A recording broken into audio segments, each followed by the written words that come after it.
Okay, so I'll just share my screen here.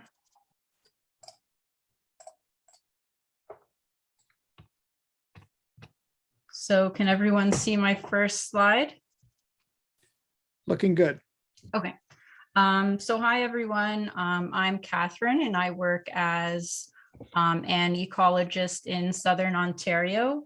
And most recently, my work has been with the Canadian Wildlife Service, designing and implementing an invasive plant species inventory protocol to inform their invasive management work. And so today's presentation will be on invasive plants in Toronto, and I'll be mainly focusing on plant ID. And I'm happy to be here today because I think the topic of invasive plants is an important one. And I think the public and gardeners, everyone's kind of being more aware of what we're actually planting and how we're impacting natural areas. So content overview, this is kind of a summary of what we'll be talking about. First will be some background information. So what actually is an invasive species? Some of you might be really familiar with this section, so bear with me if it's repetitive of information you already know. I just wanted to give a background on invasive plants. And then the majority of the talk will be on some of the more common invasive plants, how to identify them, and comparing them with some look-alike native species so that you can correctly identify them in the field. And then lastly will just be kind of a brief overview of some recommendations. So what are invasive plant species?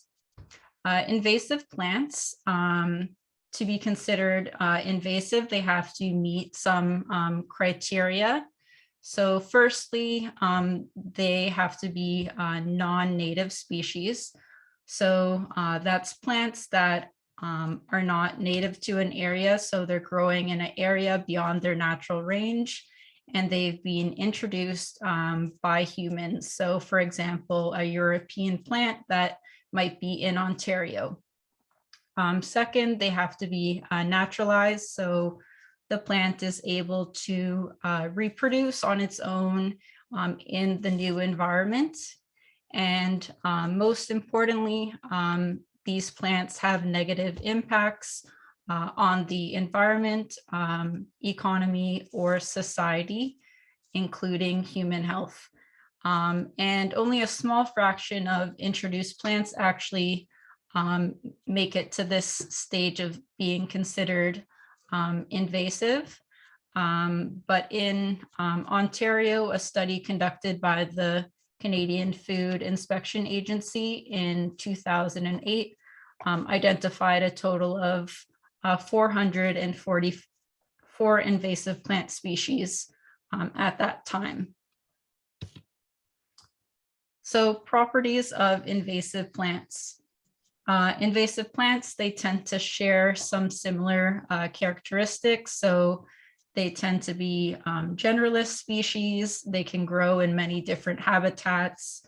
They tend to have fast growth, larger size, which gives them a competitive advantage over our native species.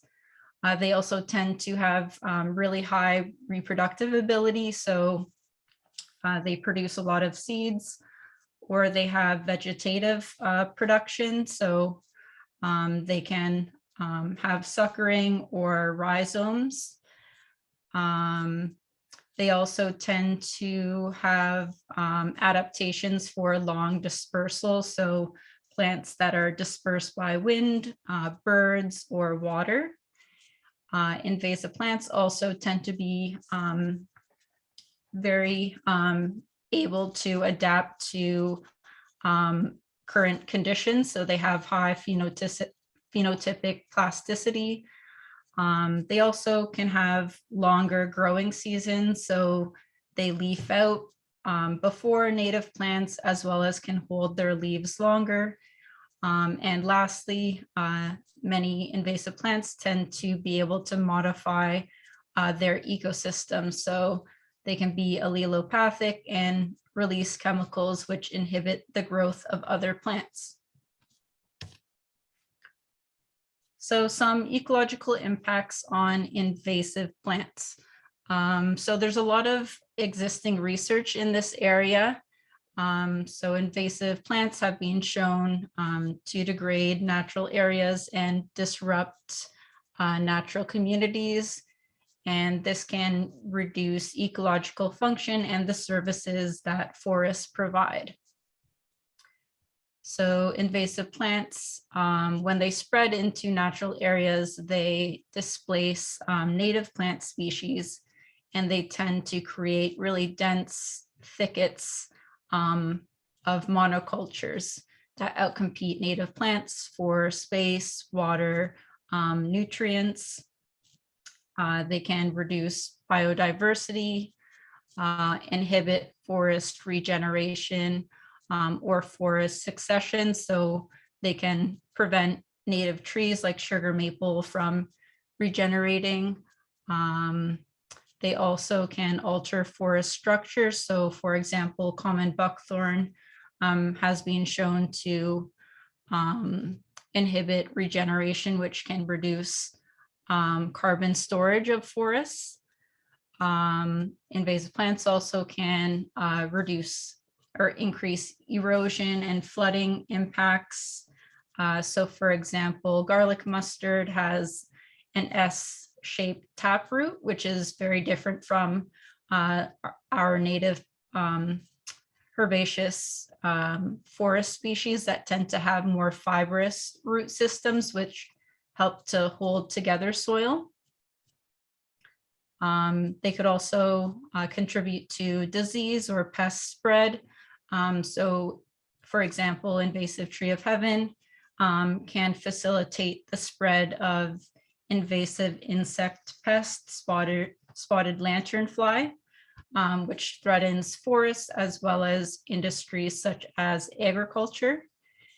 And invasive plants also impact wildlife habitat and food webs. And this is because native wildlife are not adapted to utilize the introduced plant species.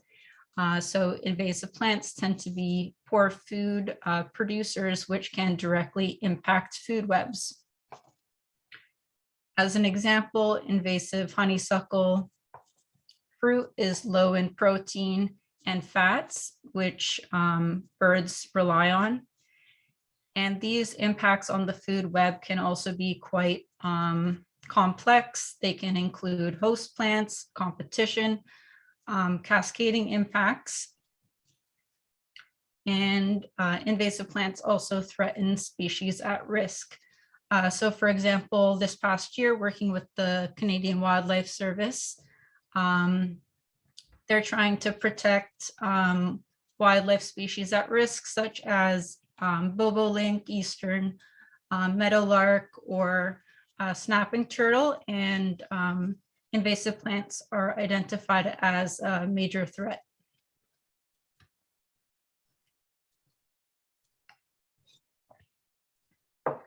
So one of the strongest relationships is the impact plants have on insect diversity.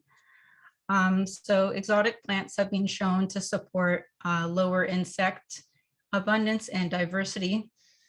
And this in turn means that there's less food resources for vertebrate consumers like birds. And this can impact birds such as this Carolina chickadee seen here. So chickadee clutch can require up to and more than 5,000 larvae for the young to mature. So impacts on the food web can affect these birds. And in addition to the environmental impacts, there's a lot of economic or social impacts of invasive plants. So in Canada, they cost industry and government millions of dollars. And that's primarily the food production, so agriculture industry, due to reduced yield and also the cost of management. They can damage infrastructure, reduce property value, and are threats to human health. So plants such as giant hogweed can produce toxic sap, which is very harmful. It can cause third-degree burns or even blindness. So we know invasive plants have many impacts on society as well as the environment. So pathways of introduction. There are many ways that plants can be introduced to an area. It may be accidental or deliberate. So accidental introductions can be through contaminated soil or machinery, and intentional can be through agriculture or horticulture. And worldwide, horticulture, unfortunately, is identified as the #1 source for invasive plant invasions. And it might not be surprising, since many of the traits that we look for in horticultural plants, so easy to grow, like many flowers, can translate to more aggressive species. So more flowers could mean higher seed output. And there also are corridors that plants tend to spread along. So things like roads, trails, and water courses where humans can accidentally transport these plants. So stages of invasion. Invasive plants start out being introduced into the environment, and there's usually a time lag before they become more abundant and proliferate. And over time, the difficulty and cost of management can increase exponentially. And prevention is by far the most cost-effective and easiest method of control. And this is followed by early detection and rapid response to eradicate the species. And this is where identification comes in and is very important, because if you can correctly identify an invasive plant early on, it's easier to manage at that stage of invasion. And gardeners and the public can learn to recognize invasive plants, which can help them take action on their property. Or if you see an invasive plant in the wild, you can report it to EdMaps or iNaturalist to help with the early detection and rapid response. And also by learning about invasive plants, we can learn to avoid those particular species when we're choosing plants for our garden. So common invasive plants in Toronto. This list here shows most of the most common plants in Toronto's ravines. And the focus of today's talk will be on ID of many of these species and some others. And as you can see, a lot of these plants here were introduced through horticulture. But the fact that we're all here today is a great indication that we're trying to change this. And something to note, there's many more invasive plants than are shown here. These are just the most common species. And there's some newly emerging invasive plants like Japanese stiltgrass or chaff flower. So now on to ID.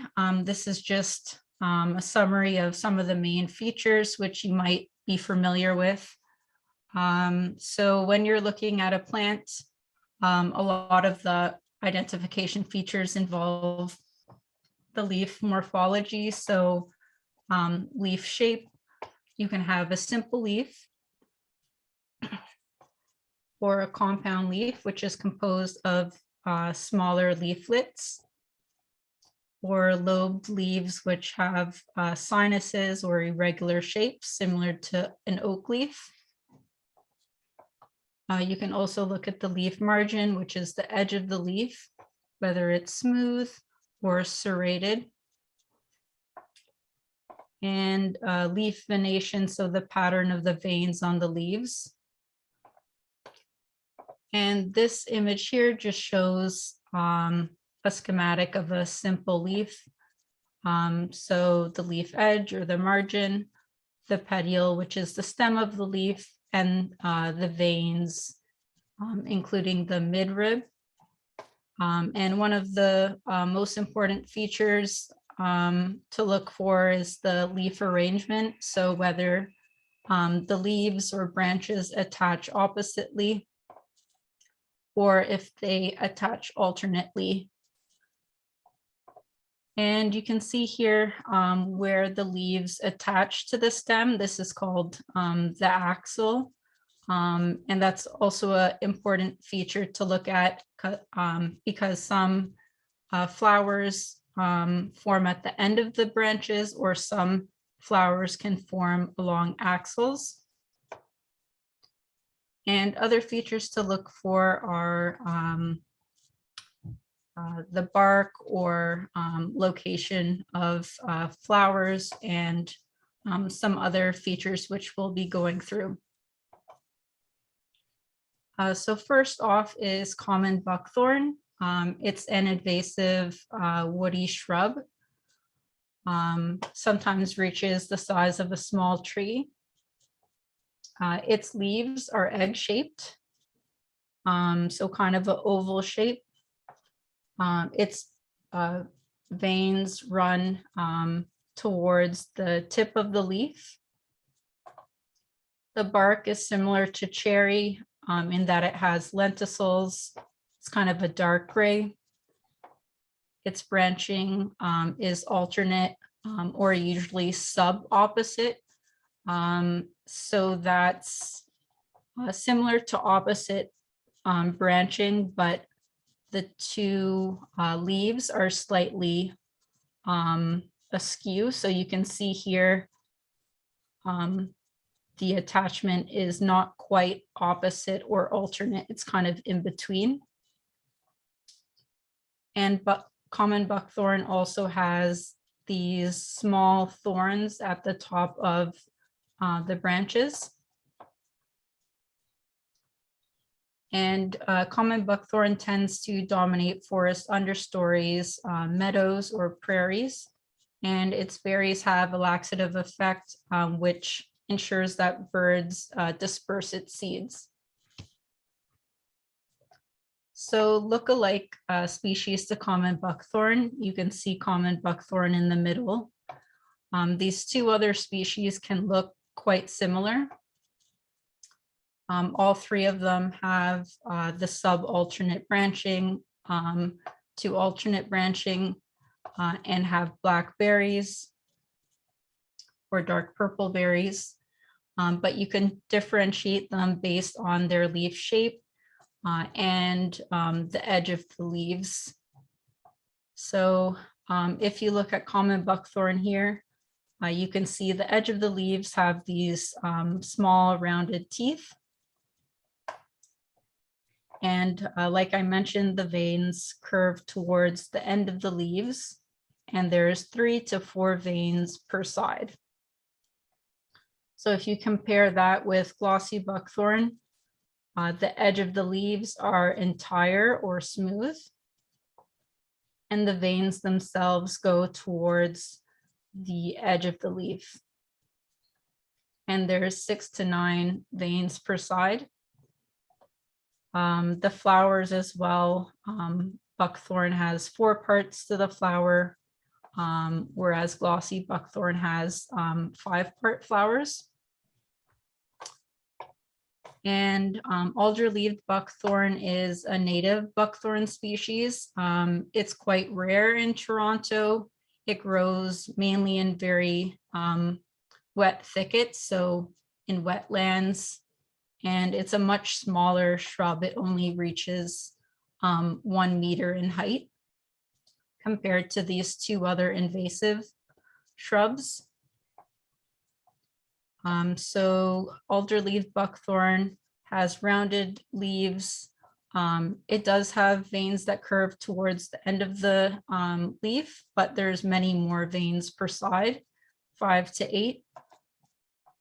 And the flowers are 5-part.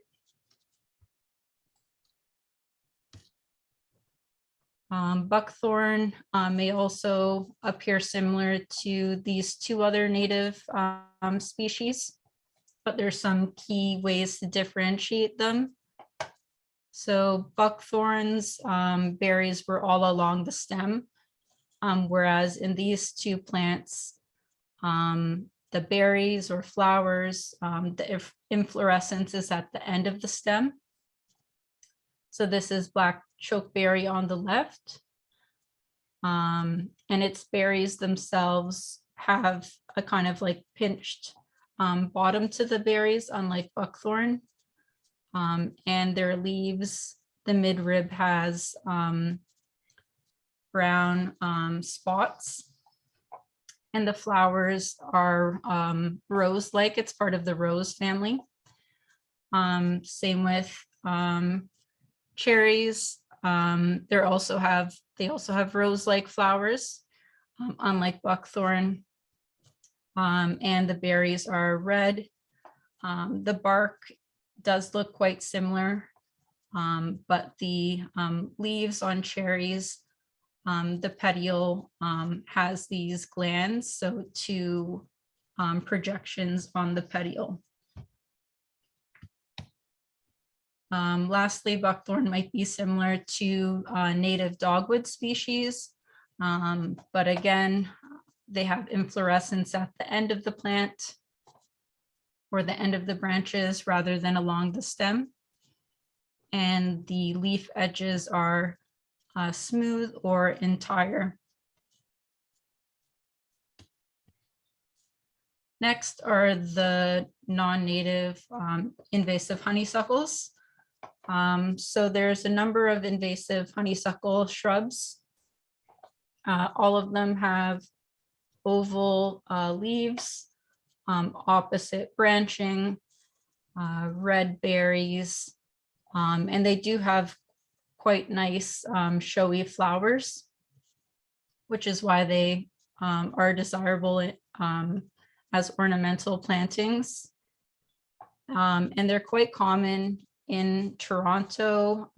They escape because the berries can be consumed by birds and spread into natural areas, although they are considered a poor food source for birds. And they tend to invade forest edges or meadows. So you can see here, there's a number of species, and they can hybridize. So differentiating the individual species can be quite difficult, but the easiest way to identify a non-native honeysuckle from a native honeysuckle is to look at the stem. So if you cut the stem at the cross section between 2 nodes, the invasive honeysuckle, the inner pith is brown, and it also is hollow, as you can see here. This is compared with native honeysuckles, which have white pith, and it's usually solid. So here you can see many of the native honeysuckles. To me, they're just as pretty as the non-native ones. So the easiest way to identify the natives, like I said, is the white pith that is solid. Next is Japanese barberry. It's a common ornamental shrub that has rounded leaves and spines at the nodes. It has red oblong berries, and it also tends to appear as different cultivars, so it could be purple or red. But when they escape into the wild, they revert back to the green form. And Japanese barberry can invade forest understories, and it's linked to the spread of Lyme disease. If you're familiar with ticks and Lyme disease, there's a study showing that in forests invaded by Japanese barberry, that ticks carrying Lyme disease were 12 times more abundant. So this is kind of a good example of how invasive plants can impact human health. And there are no similar looking native species. It's quite a distinct plant. Next is Multiflora Rose. It's a large shrub. It tends to have arching canes, produces many small white flowers. And the easiest way to identify Multiflora Rose is by its stipules. So this is where the leaf petiole attaches to the stem. So up here would be where the leaf is attaching to the stem. This is the stipule here. And you can see it has a very distinct fringed pattern. And this is distinct in comparison to other native and non-native roses. So that's a really key identification feature. And it tends to invade forest edges or openings. Next is non-native Euonymus species. There's a number of plants in this group. So the three non-native invasive ones that are considered invasive are winged Euonymus or burning bush, which you can see here invading a forest in the eastern US.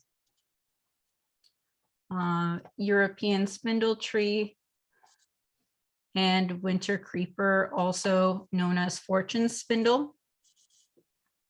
And all Euonymus have these unique looking seed pods containing fleshy arils, these red seeds.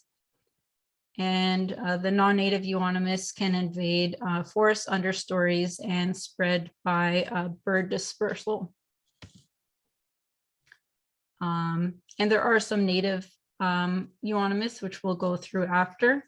But firstly, the non-native Euonymus, which are invasive. On the left, you have winged Euonymus.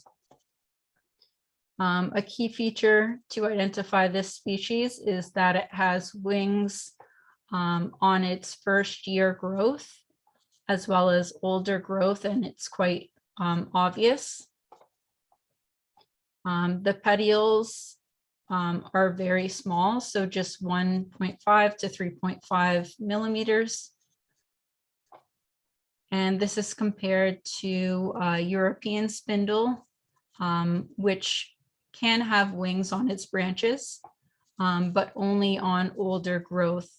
So the first year growth, it won't have any wings. The petioles are also much longer, so 4 to 22 millimeters. And then lastly, winter creeper has a very different growth form. It's a vine or trailing shrub.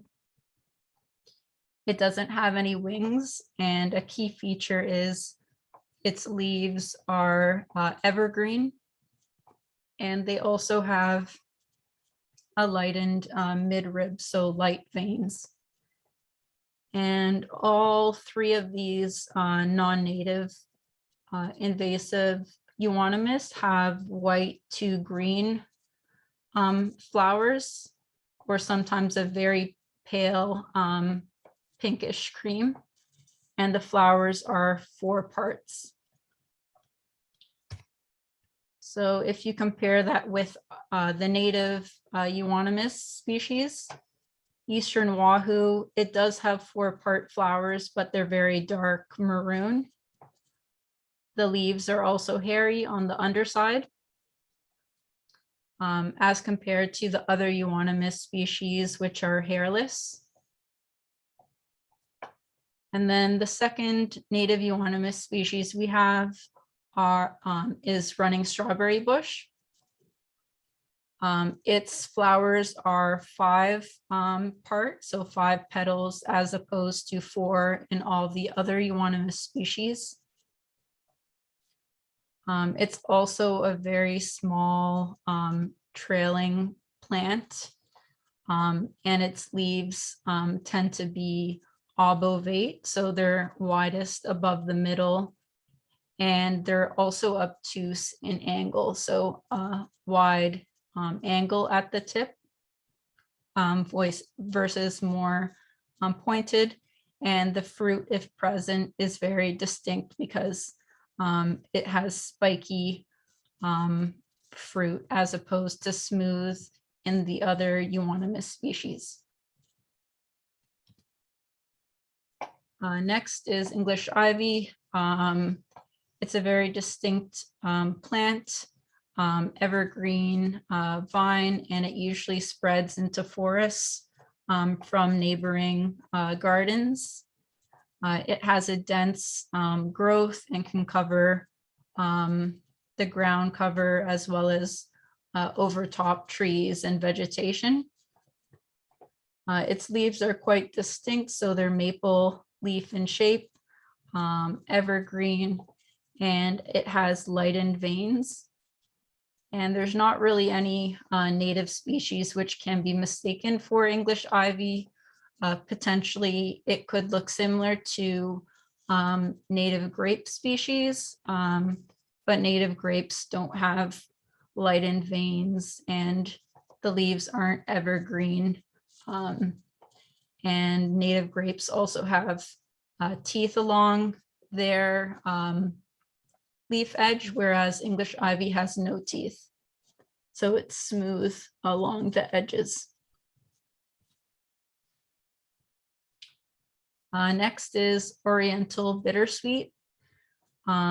It's an invasive woody perennial vine, which dominates forest edges or sometimes forest interior. It tolerates both high sun and deep shade and can be fast growing.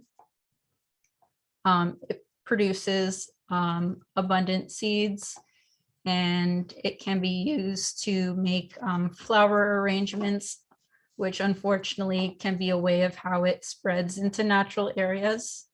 But also the berries can be dispersed by birds. And we do actually have a native bittersweet species, and they look very similar. So we'll be going through some differences. The Oriental Bittersweet, the inflorescence, so the fruit and the flowers all grow along the stem of the plant. So at the leaf axils, there's multiple points where there's flowers or berries. Whereas the American bittersweet, the native species, it has a single terminal cluster at the end of the branch, and it's a larger cluster. So this is another photo which shows the same kind of features. So here you can see the invasive bittersweet has many tiny clusters of flowers at each of the axils. whereas the native in this smaller image here has one single larger inflorescence at the end of the branches. Another feature you can look for early in the spring when the plant is leafing out, the invasive bittersweet, the leaves unfurl somewhat like a book.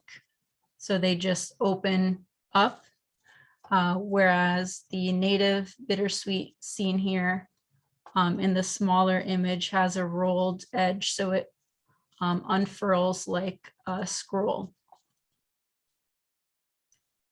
And in the middle of summer, if there's no fruit or no, or the plant isn't leafing out, it can be very difficult to differentiate. So it's best to look at the plant at times of year when you can see the inflorescence or see the plant leafing out. Next is Norway maple, which is an invasive tree from Europe.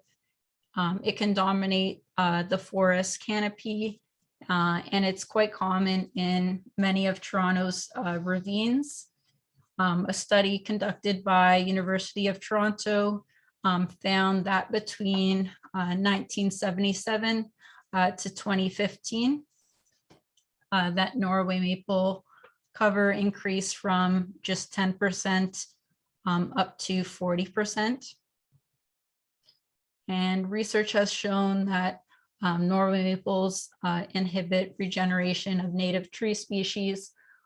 They can decrease ground flora and also result in increased erosion. So Norway maple can appear similar to sugar maple. Some key features to look for is at the leaves of the sugar maple versus Norway maple. Native sugar maple has 5 lobes, so 1, 2, 3, 4, and 5. Whereas Norway maple can have 5 to 7 lobes. So 1, 2, 3, 4, 5, 6, 7. And the simplest way I find in the spring or summer is just to break off a leaf and look at the color of the sap. So Norway maple has a milky sap, whereas native sugar maple has clear sap. If the keys are present, they're also distinct. So sugar maple has a V-shaped key, whereas Norway maple has an almost straight across or a key that's at 180-degree angle. The bark can also be a good way to differentiate the species. So sugar maple on the left, Norway maple on the right. At the top, you see the young bark versus the older bark at the bottom. So native sugar maple, when it's young, it tends to have a smooth or somewhat rough gray bark with irregular pattern, whereas Norway maple, the young bark often has almost striped or diamond shaped pattern to it. Once the trees mature, Norway maple, you can see here, has a more neat, like grooved or diamond pattern to the bark, whereas sugar maple has an irregular pattern.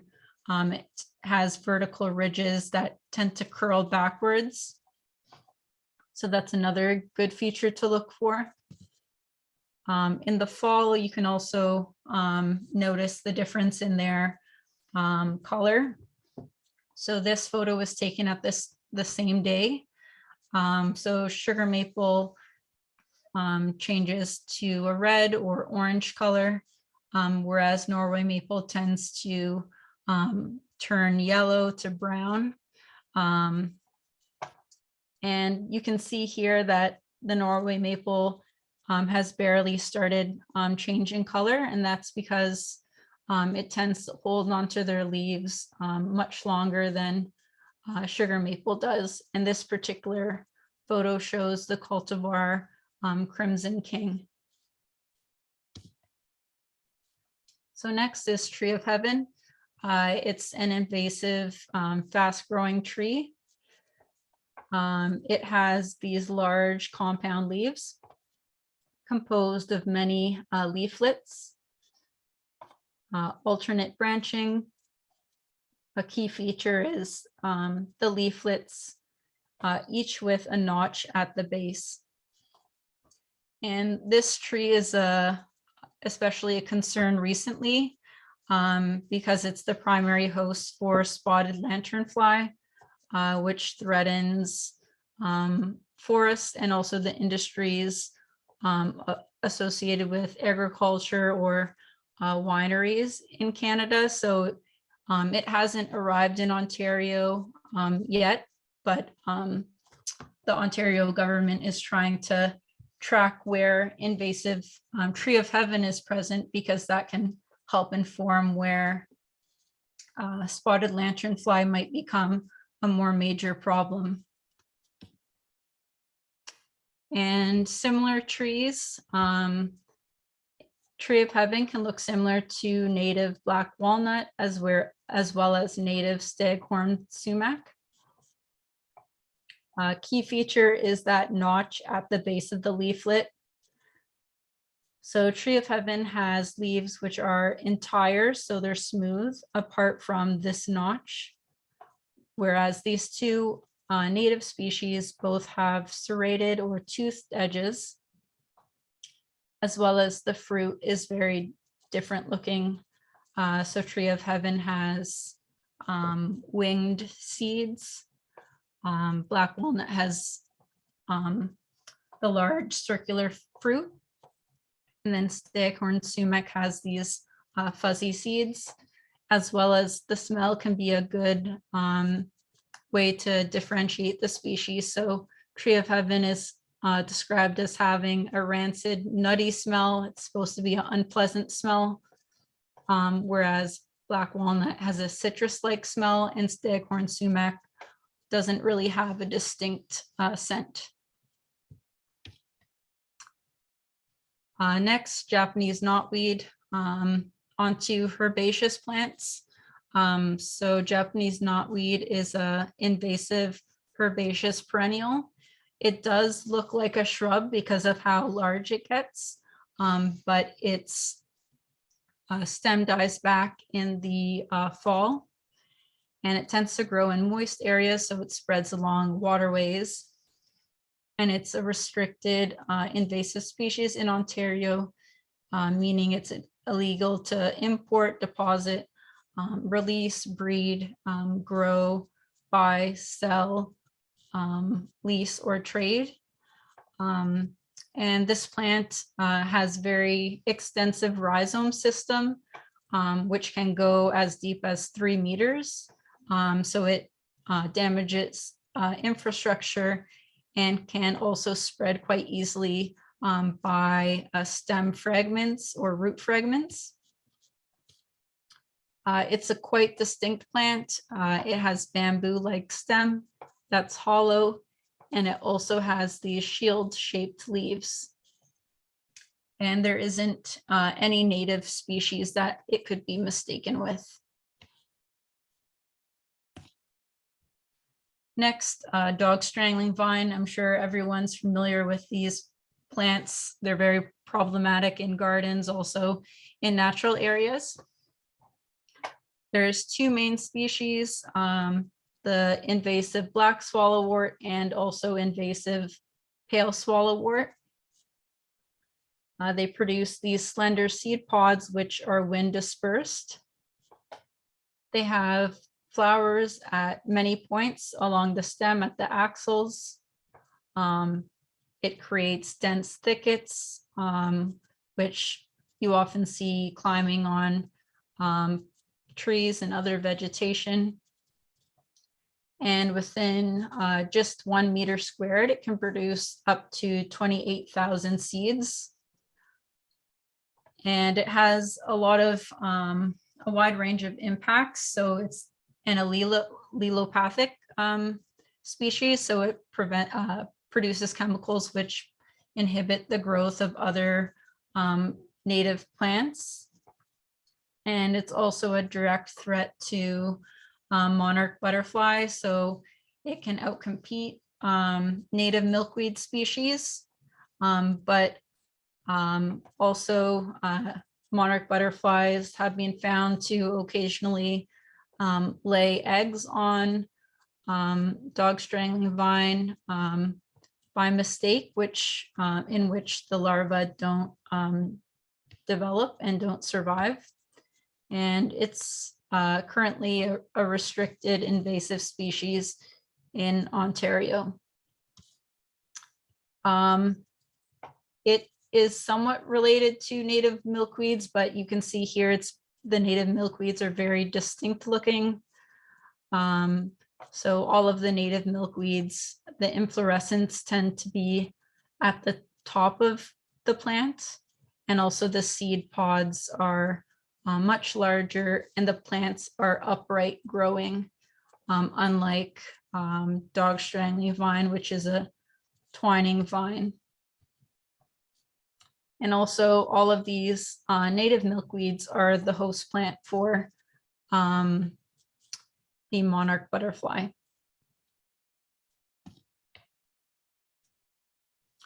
Next is lily of the valley, which is an invasive perennial forb, part of the lily family, and it tends to spread in the ground cover through rhizomes.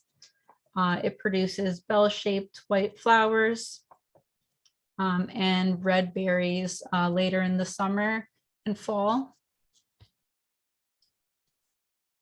And it can appear similar to native species. So Canada Mayflower and blue bead lily. So some differences are Canada Mayflower grows on a very distinct stem, and the leaves are heart-shaped, versus lily of the valley, which has more lance-shaped leaves. And the berries are spotted in Canada Mayflower, whereas lily of the valley has solid red berries. And the inflorescence is also different. They're not bell-shaped. Blue bead lily, if the flowers are present, it's quite different from lily of the valley, but the leaves themselves could appear similar. Key difference is that the leaves are very thick and plastic-like almost in blue bead lily. So they're quite thick, and the berries are blue. Next is goutweed, which is an invasive perennial forb, often used as a ground cover. It's part of the carrot family, so it produces umbel flowers.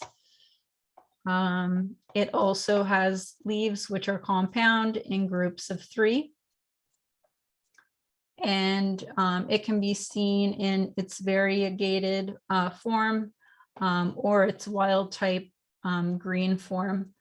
But when garden plants escape into natural areas, usually it reverts back to the green wild type. And this plant can dominate forest ground cover, and it usually spreads through rhizomes. And this photo here shows goutweed in a ravine in Toronto on the Don Valley.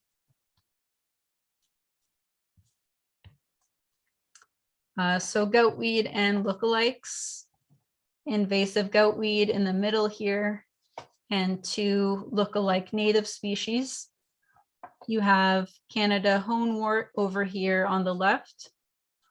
A differentiating feature is that it's only 1 times compound.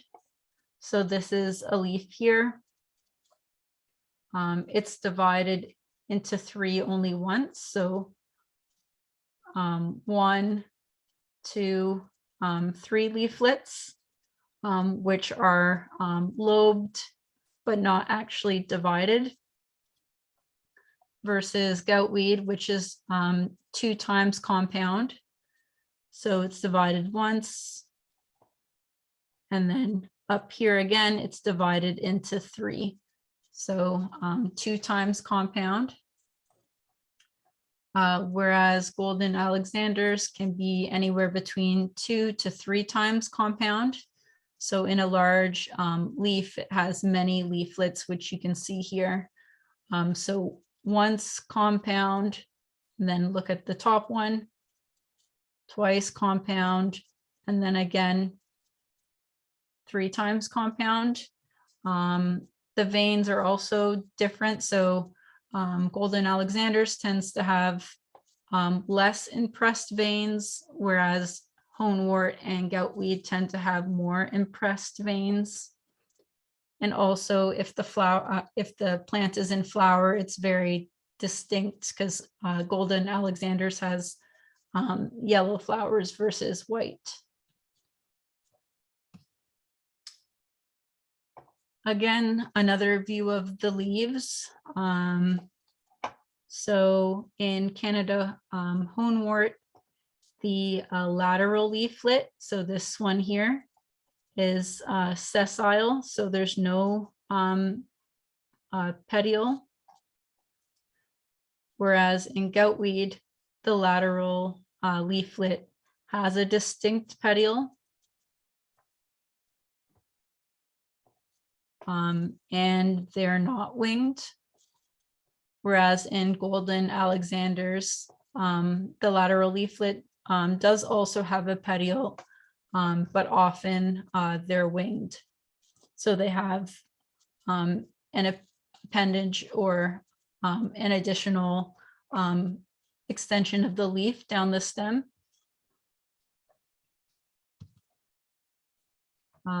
Dame's rocket is an invasive biennial forb. It's biennial, meaning it has 2 years of growth. In the first year, it just appears as a basal rosette. In the second year, it bolts and develops flowers. And it's part of the mustard family. It tends to grow at forest edges or in openings. And it could be confused with wild blue phlox, which you'll see here, but there's many differences between the two. So Dame's rocket being a mustard, it has 4 parts to the flower. Wild blue phlox has 5-part flowers. Dame's rocket has alternate branching, whereas blue phlox has opposite branching. Dame's rocket has elongated seed pods, whereas phlox has these rounded fruit.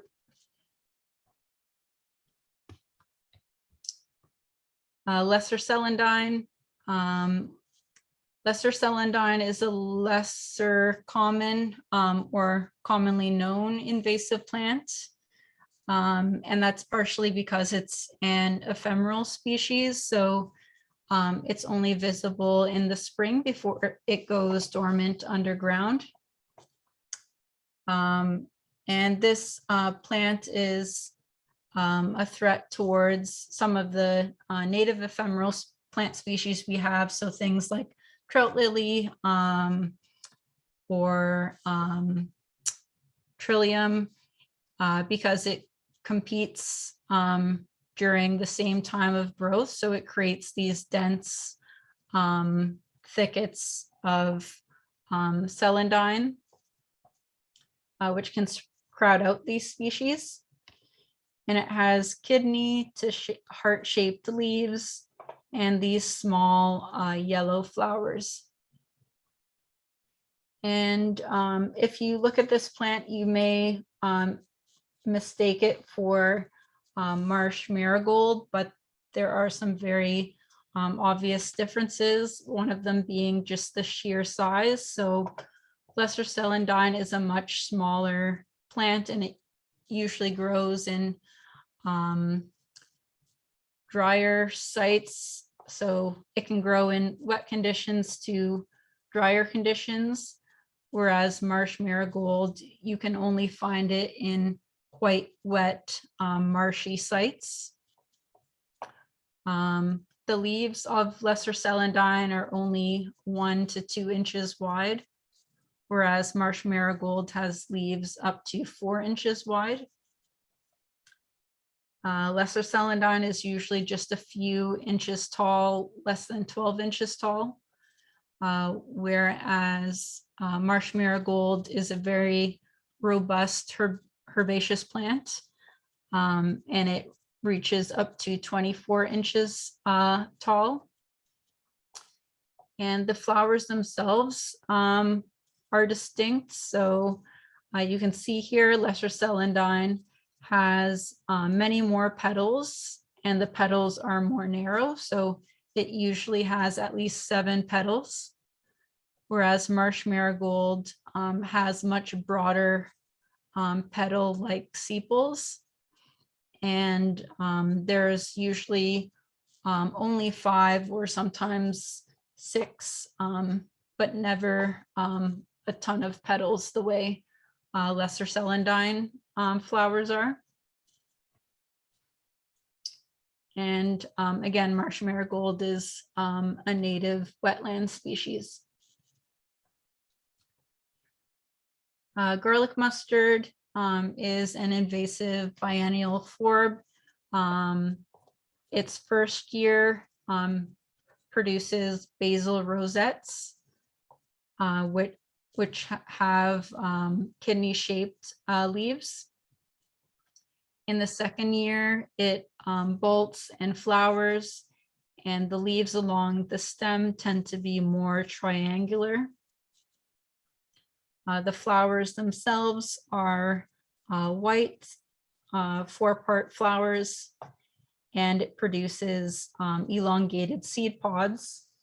And the smell and taste of the plant is garlic-like. And it tends to produce a lot of seeds and can dominate forest ground cover. It produces up to 60,000 seeds per square meter, and those seeds have been shown to be viable up to 30 years in some cases. So garlic mustard is pretty distinct, but if only the basal leaves are present, you might mistake it for native violets. Some key features are that the leaves of garlic mustard have that garlic-like taste and odor if you crush the leaves, whereas native violets don't have a distinct smell. And of course, if the plant is flowering, the flowers are very different. Moneywort, also known as creeping jenny, is a herbaceous perennial evergreen plant. It invades moist woodlands or wetlands and can impact native ephemeral species and other native ground cover species. It has yellow flowers, and that can be compared with partridge berry, which does look similar, but the flowers are quite different. As well, the native partridge berry is a woody trailing plant, so it has a woody stem, and the leaves themselves have lightened veins. Versus moneywort, which is herbaceous and it doesn't have lightened veins. Periwinkle, another invasive evergreen ground cover. It's somewhat woody. It has purple flowers. Its leaves are opposite, and the tips of their leaves are pointed, and the fruit is elongated. It creates a dense ground cover, a dense mat of vegetation, which can outcompete native species and usually spreads into the forest from neighboring gardens. There aren't any native plants that look very similar to periwinkle, to which could be mistaken if there aren't any fruit or berries. Might be wintergreen or bearberry, but both of these plants have alternate branching rather than opposite. And if the fruit or flowers are present, they're quite distinct. So red berries or these kind of bell-shaped flowers. And these are two, very beautiful native plants. And this is the last plant I'll be going over. So European common reed, which is Phragmites australis, subspecies Australis, commonly referred to just as Phragmites. It's an invasive perennial grass. It invades wetlands, but can also grow in some drier areas because its roots can be quite extensive. And it usually grows at least 2 meters tall, but can be as tall as 6 meters. And it impacts wetlands. So once it invades a wetland habitat, it creates a very dense thicket of vegetation and outcompetes native wetland species. So it reduces the diversity of wetlands and impacts various wildlife species as well. And if you weren't aware, there actually is a native American reed, which is Phragmites australis, subspecies americanus. And although these plants are related, they have very different growth pattern and behavior. So the native species is not aggressive, and it tends to be more clump forming. Its seed heads are much smaller. So you can see here, it doesn't produce much seed versus European common reed has very large seed heads.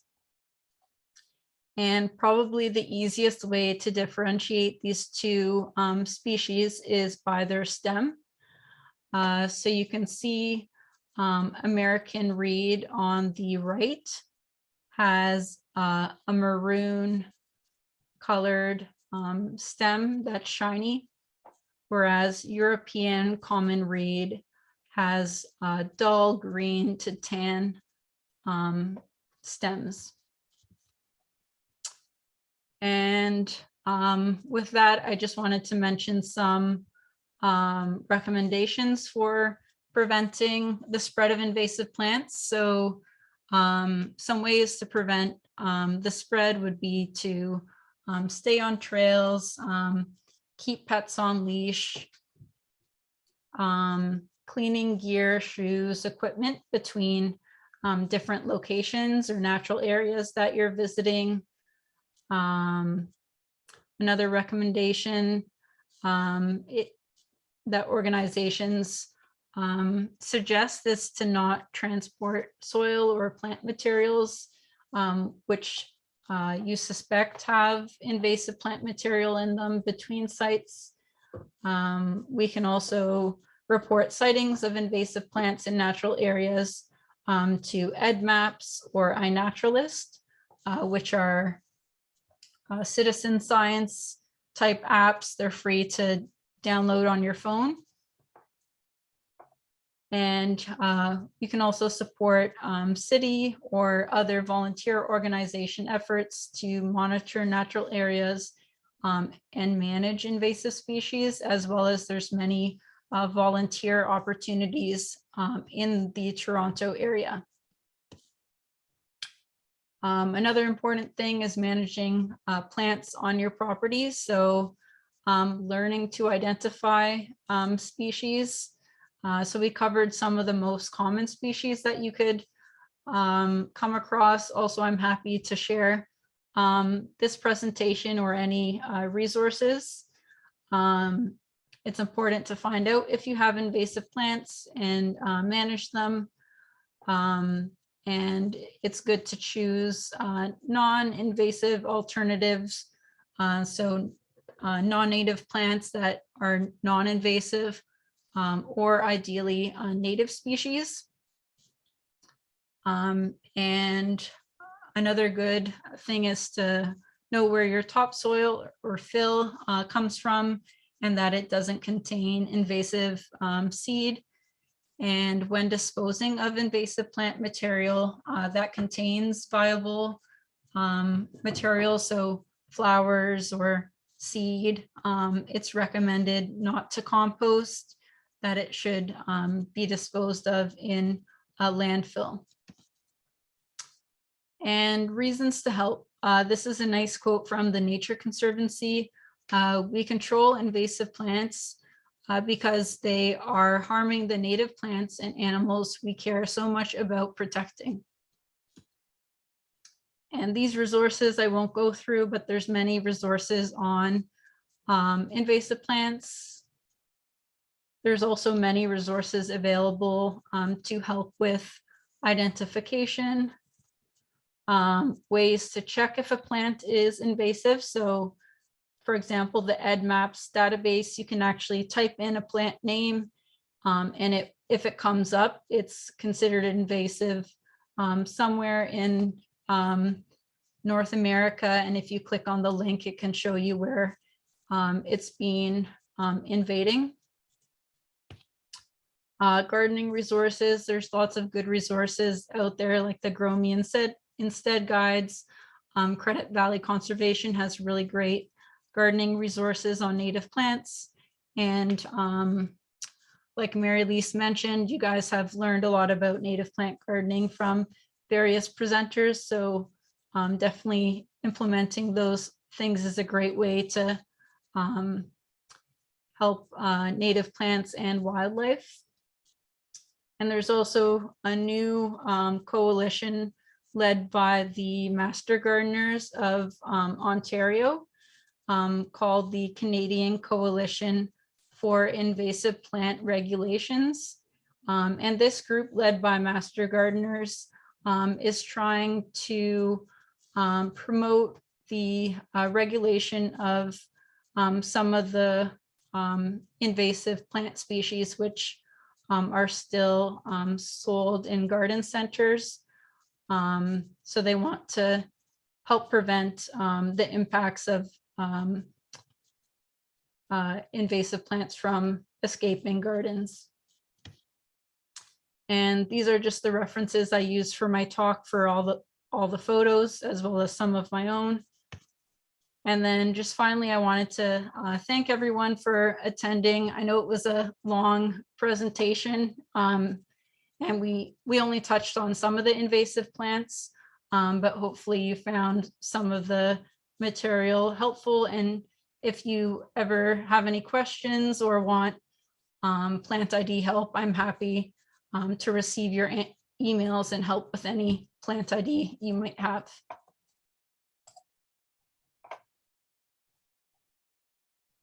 So that's it. And happy to take any questions at this point. I know I talked for a long time. Oh, well, thank you. That was lovely. Thank you so much. Thank you.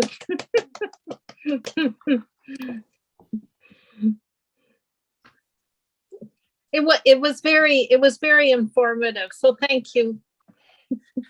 We do have a couple of questions. Sure. And so one person wrote in the chat that he doesn't have a mic or camera, so he wanted me to ask the question for him. So his question, this is Dr. Andy Fine, who spoke to us before. Yay. Given that 58% of invasive plants were intentionally introduced, and given that horticulture plays an important role in the introduction of invasive plants, do we know what percentage of invasive plants are available today for purchase from ordinary retail horticulture centers? Sure. I don't have an exact percentage, but in Ontario, there's only, I think, about 9 invasive plants that are actually restricted. So they're regulated and they wouldn't be available for sale. So that's plants like dog strangling vine, Phragmites, Japanese knotweed, and some other aquatic species. Whereas all of the other invasive plants that I mentioned, as well as there's hundreds more that are less common, they're currently not regulated. So they could be sold or shared or traded. In terms of plants that are currently in horticulture, I'm sure a lot of the ones that I mentioned in my presentation you have seen at local nurseries or garden centers. So goutweed, periwinkle, Norway maple, moneywort or creeping jenny. Euonymus. Yeah, euonymus. So unfortunately, those plants still are available for sale. And in certain regions of the US, states have started restricting the sale of those particular species. So that's what the master gardeners were hoping to work towards in Canada to try and get better regulation on invasive plants, because the public, like most people aren't aware of the impacts, and no one intentionally plants things that you think will be harmful. It's just that they're available, and yeah, so there are a lot of invasive plants that are still for sale. I don't have an exact percentage, but I would say most would still be available for sale. Thank you. And you've touched on the second part of Dr. Fine's question, which is how can we get rid of them? And so you've mentioned that already, but is it a provincial or a federal responsibility in Canada? Sure. So currently, the federal government does do a great deal about preventing new invasive species introduction. So the Canadian Food Inspection Agency has a department that assesses new plants and determines if they're invasive or not. And they do prevent a lot of plants from being introduced into Canada. So if you've heard of Japanese stiltgrass, it's a accidental introduction, but it's in the eastern US.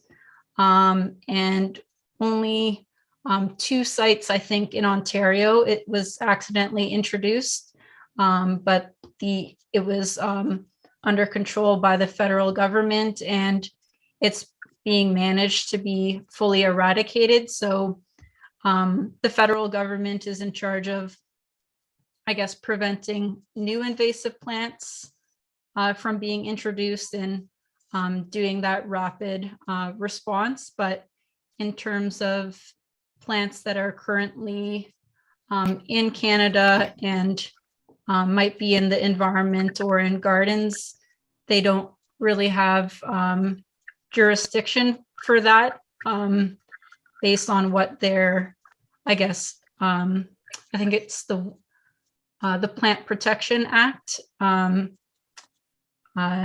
mandates that the plants have to be controlled or fully eradicated, which isn't possible with some of these more, I guess, common invasive plants. So that kind of falls to the provinces at this point. The MNRF did add a few more invasive plants to their restricted list this January. So they do have some plants that are regulated. But I think the goal that a lot of people hope for is that more invasive plants would be regulated and not be allowed for sale, which ideally could be a Canada-wide thing, or at least having more invasive plants added to the restricted species list in Ontario. But yeah, I don't have that much familiarity with the, I guess, regulation side of things. But currently it's more managed by the province. Great, thank you. I want to make sure we get to a couple of people who've raised their hands. Polly Wells, you've got your hand up. Well, I'm just shocked, really shocked at how little regulation there is. This must be known in the places where the parts of the government where there are horticulturalists. I mean, I'm sure this is not a surprise to people in these agencies and ministries. So I'm really, I mean, what you've described is pretty scary, actually. So the fact that most people don't know, well, it's not, all of us can't be expected to know. The government has to know and do something about it. I mean, and then educate us, if that's just not happening. And I made notes of things I've seen in garden centers. So there's so many of these things just being sold all the time, and a lot of misinformation in garden centers too. So it feels like the whole industry needs to be educated, not just the public. But I was just wondering, how do you take on a problem of Norway maples in the ravines that are now make up 40% of the trees, or I think that's what you said. Yeah. How do you even begin to address a problem like that? It's mind-boggling to me. And I've got a Norway maple right outside on my sidewalk. And I wonder, does it make sense for the city to start taking them down and planting something else? I mean, how do you go about dealing with a problem that's on this scale? And aside from preventing them from being sold, I think that would be the first thing to stop doing. But how do you deal with it? Polly, so we've got time for Catherine because we'll run out of time. Yeah, sorry. Sure. Okay. Yeah. I agree. It's a large scale issue, and the city of Toronto is doing a lot towards managing invasive plants. They have funding that is towards managing their ravines and natural areas. So they are removing Norway maple and planting native species. They're managing common buckthorn and some of the other invasive plants mentioned as well. There are community volunteer groups doing invasive species management in the ravines. And I guess the photo shared of that particular research study is one ravine in Toronto. So there still are areas that aren't as impacted by invasive plants. So the goal would be to keep those better quality areas free of invasive plants and managing those to prevent plants from invading, and then tackling the more severely impacted areas. Okay, just briefly, Heather, do you have a short question? Yes, I just wondered if you did mention that dog songing vine was related to the milkweeds. I always thought it was an Asclepias variety or species, but it's not. And I was just wondering if it's had a name change. Maybe a long time ago, it could have been in the same genus, but it's in the same family. Currently, it's Cyno or Vicetoxicum or something. I can't remember how to pronounce it, but it's a different genus, but the same family as milkweeds. Okay. Yeah. Okay. Yeah. Thank you. And I don't know. I was sure it was that it had been in Asclepius, and that explains why monarchs, tend to avoid it. Yeah. Yeah, usually the monarchs will avoid it. Yeah. Thank you. Okay, so we're about to run out of time, and would like to say thank you to Catherine and to all of you who came and asked questions and participated in this debate. It's very important. If you walk through High Park in spring, summer, or fall, it's completely taken over by vast numbers of invasive plants. So it's something we need to do things about. Briefly, of course, we'll mention this in the newsletter. Mary Louise and I have just located our February speakers, who are going to be 2 video artists who make videos or animated pieces using plants as subjects. And so stay tuned for our February meeting. All right. Thank you, everyone. Thank you. so much. Bye-bye Catherine, now. Bye. thanks, Clement. Wonderful. Thank you, Catherine. That was lovely. Yep. Thank you, everyone.